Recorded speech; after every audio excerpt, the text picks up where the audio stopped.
ನೃಪತುಂಗ ರಸ್ತೆಯಲ್ಲಿ ಬಿದ್ದ ಮರದ ಕೊಂಬೆ. ರಸ್ತೆಗೆ ಅಡ್ಡಲಾಗಿ ಬಿದ್ದಂತ ಮರದ ಕೊಂಬೆ ಬಿದ್ದ ಹಿನ್ನೆಲೆ ಸಂಚಾರಕ್ಕೆ ಅಡೆತಡೆ ಉಂಟಾಗಿದೆ.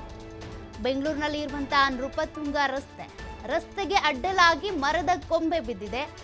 ಅದನ್ನ ತೆರವು ಮಾಡುವವರೆಗೂ ಕೂಡ ಸಂಚಾರಕ್ಕೆ ಅಡ್ಡಿಯುಂಟಾಗ್ತಾನೆ ಇದೆ. ಎಲ್ಲಿ ಯಾವಾಗ ಯಾವ ಮರ ಬೀಳುತ್ತೆ ಅಂತ ಹೇಳೋದಕ್ಕಾಗಲ್ಲ. ಅದನ್ನ ಯಾರು ಕೂಡ ಊಹೆ ಮಾಡೋದಕ್ಕಾಗಲ್ಲ. ಬಟ್ ಈ ರೀತಿ ಸಮಸ್ಯೆ ಆದ ಸಂದರ್ಭದಲ್ಲಿ ತಕ್ಷಣವೇ ಪಾಲಿಕೆ ಸಿಬ್ಬಂದಿ ಬಂದು ಮರ ಬಿದ್ದರೆ ಮರ ತೆರವುಗೊಳಿಸಬೇಕು, ಕೊಂಬೆ ಬಿದ್ದರೆ ಅದನ್ನು ಕಟಾವು ಮಾಡಿ ತೆರವುಗೊಳಿಸುವಂಥ ಕೆಲಸ ತಕ್ಷಣವೇ ಆಗಬೇಕು.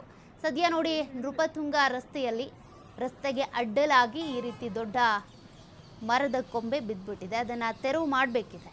ಇನ್ನು ಕೂಡ ಪಾಲಿಕೆಯ ಅಧಿಕಾರಿಗಳಾಗಲಿ ಸಿಬ್ಬಂದಿಗಳಾಗಲಿ ಅಲ್ಲಿಗಿನ್ನೂ ಬಂದಿಲ್ಲ.